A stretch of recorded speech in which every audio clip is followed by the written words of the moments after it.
अस्सलाम वालेकुम जी, मैं हूं अदील राजा। आप देख रहे हैं मेरा यूट्यूब चैनल। सबसे पहले तो सब्सक्राइब आपने ज़रूर करना है। पिछले वीलॉग पे कमेंट्स आए थे कि आप रिसर्च बेस्ड वीडियोस करते हैं, मेहनत भी ज़्यादा होती है लेकिन उस पर व्यूज़ कम होते हैं क्योंकि लोग सिर्फ करंट न्यूज़ सुनना चाहते हैं। मेरा मानना है कि लोगों को आपने बेहतर से बेहतर चीज़ ज़रूर दिखानी है। अरशद साहब जिंदा होते थे, हम प्रोग्राम करते थे, तो कई दफ़ा मेरी और अरशद साहब की बहस हुई थी। मैं कहता यार अरशद साहब ये क्रिटिक अवार्ड लेना चाह रहे हैं आप ये प्रोग्राम करके, कमर्शियल प्रोग्राम तो नहीं है। तो अरशद साहब कहते थे यार तुम्हारे कहने पे मैं हफ्ते में 4 प्रोग्राम 3 प्रोग्राम कमर्शियल करता हूँ, एक ज़रा अपनी मर्जी का भी करने दो, एक ज़रा अपनी मर्जी का अगर मैं मसाला दे दूँ तो क्या फ़र्क पड़ता है।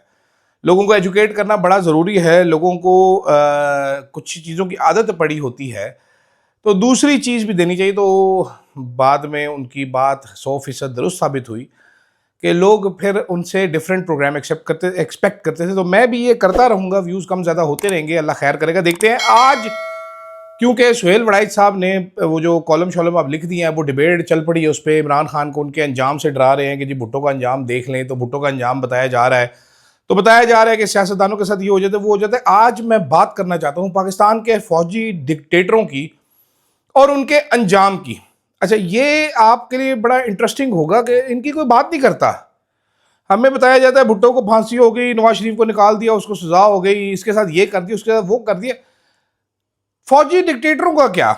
ठीक है, तो वो मैं लिखा है जितनी ताकत इनके हाथ में रही, इतनी ताकत किसी सिविलियन गवर्नमेंट के हाथ में होती, किसी इमरान खान के हाथ में होती, मुल्क का हुलिया बदल देता, नक्शा बदल देते ये लोग। लेकिन हैरत की बात है कि इतनी ज्यादा ताकत होने के बावजूद इन्होंने किया क्या है वो बड़ा इंटरेस्टिंग। मैं शॉर्ट में बताऊंगा आपको, सिर्फ शॉर्ट में बिल्कुल छोटा छोटा करके बताऊंगा ताकि लंबी वीडियो ना हो, क्योंकि माजी की बातें हैं।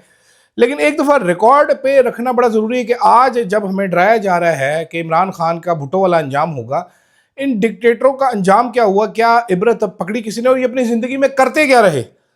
आपको मालूम है कि जो भी आर्मी चीफ होता है, जो भी हमारा हाल का रूलर होता है, रूलर होता है, उसकी बड़ी तारीफें की जाती है, वो बेस्ट होता है। लेकिन वो बाद में कैसा निकलते हैं, मैं कुछ साल बाद सुहेल वड़ाइच साहब ही बताते होते हैं। तो शुरू करते हैं जनाबे वाला एक शर्मनाक दास्तान को कि जाहो जलाल से शर्मनाक अंजाम तक ये कैसे पहुंचे। 4 फौजी डिक्टेटर हैं, 4 की बात करेंगे। अयूब खान, याहिया खान, ज़ियाउल हक, परवेज़ मुशर्रफ। आखिर में ऑनररी मेंशन मैं जनरल कमर जावेद बाजवे रश्के कमर उर्फ 12 अरब का ज़रूर करना चाहूँगा।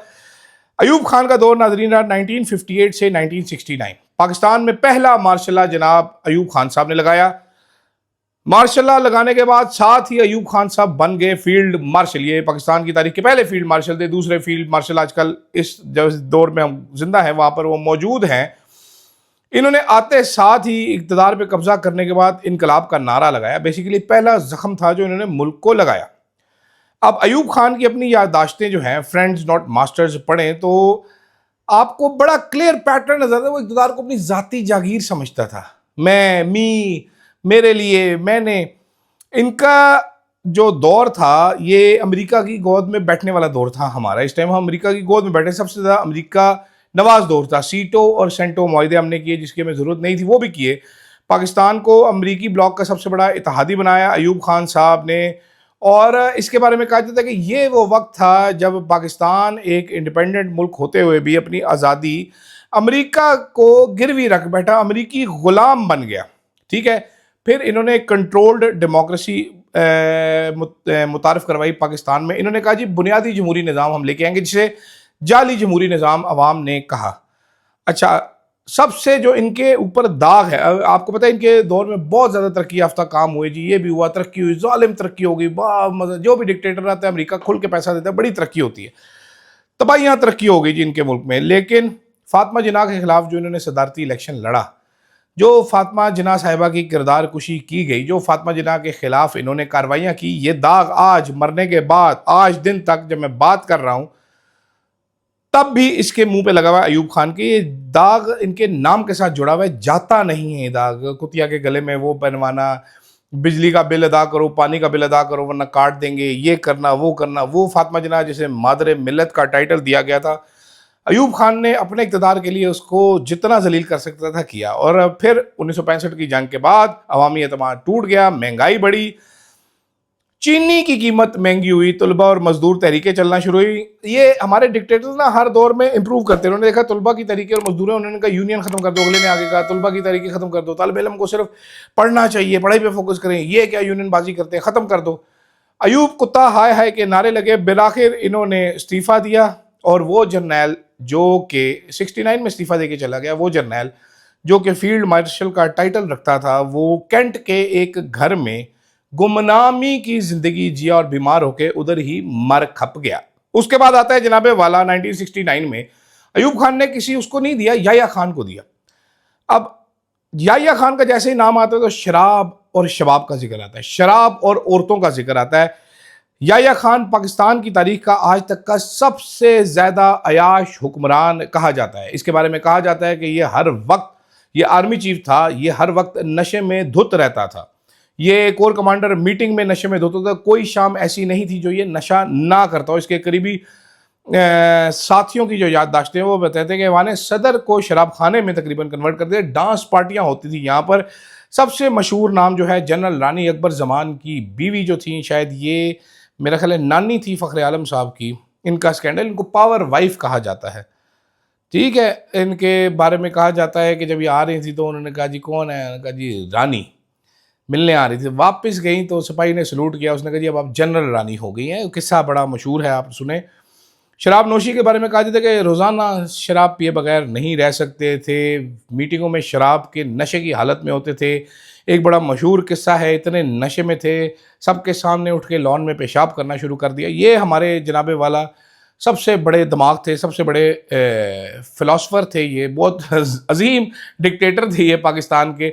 1971 में इन्होंने बेसिकली सकूत ढाका किया। ये एक मेन कैरेक्टर थे। ये अभी रॉ को इल्ज़ाम दें, आप CIA को इल्ज़ाम दें, द प्रॉब्लम इज़ कि आपके पास था भाई, ISI थी आपके पास भी कि नहीं थी, आपके पास फौज थी कि नहीं थी। रॉ ने तो किया, आप क्या कर रहे थे? आप उस टाइम दारू पी के चिल कर रहे थे। तो ये दाग तो कभी सिकंदर मिर्ज़ा के ऊपर से, सिकंदर मिर्ज़ा कह रहा हूँ, याया खान के ऊपर से हट नहीं सकता। ठीक है, ये 4 बड़े डिक्टेटर्स जो मैंने चुने उसमें ये सकूत ढाका इसने किया। इसमें बाज़ मौरखीन का कहना है कि अमेरिका ने याया खान को सही पूरा इस्तेमाल किया। निक्सन और किसिंजर ने चाइना तक एक्सेस लिया, इस्तेमाल किया।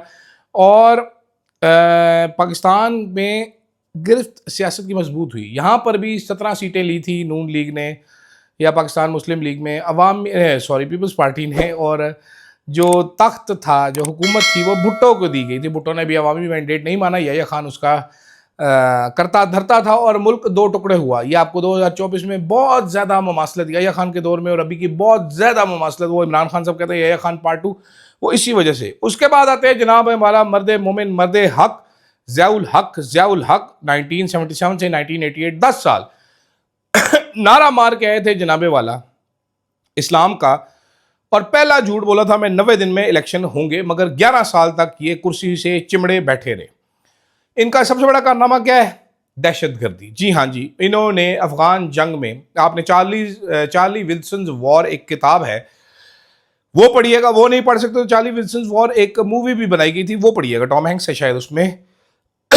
उसमें शुरू में ज़ियाउल हक साहब का किरदार भी आपको नजर आएगा, ओमपुरी ने शायद वो अदा किया है।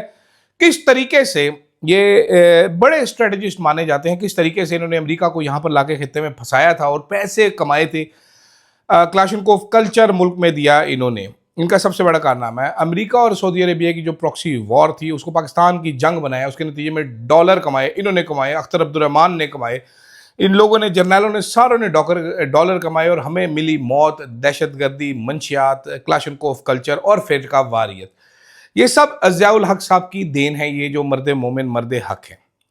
ठीक है, इन्होंने भुट्टो को फांसी भी दी थी और आज तक ये भुट्टो के कातिल के तौर पर जाने जाते हैं। फिर इनका अंजाम क्या हुआ था आपको पता है? इन पर इल्ज़ामात वैसे थे, दौलत इनके पास भी बेइंतहा, इनके बेटे का कारोबार इजाजुल हक साहब का देखिए आप तो आपको मालूम होगा कितना एक बड़ा कारोबार है।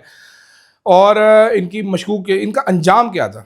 1988 में हवा में इनका तैयारा फट गया, चीथड़े उड़ गए ज़ियाउल हक साहब के। कहा जाता है आमों की पेटियों में बम था, ये भी कहा जाता है कि CIA इनसे तंग था, उन्होंने उड़ा दिया। कुछ लोग तो ये भी इशारा करते हैं कि ISI के लोग इन्वॉल्व थे इसमें। आज तक हकीकत सामने नहीं आ सकी। ज़ियाउल हक की बोटियां भी नहीं मिली, उनके दांतों का एक सेट मिला था वहाँ से, उसको ही ज़ियाउल हक कह के दफना दिया गया। और अजीबोगरीब हरकत जो की गई, फैसल मस्जिद के लॉन में इनको दफना दिया गया। आज वहाँ पर कोई बंदा नहीं जाता।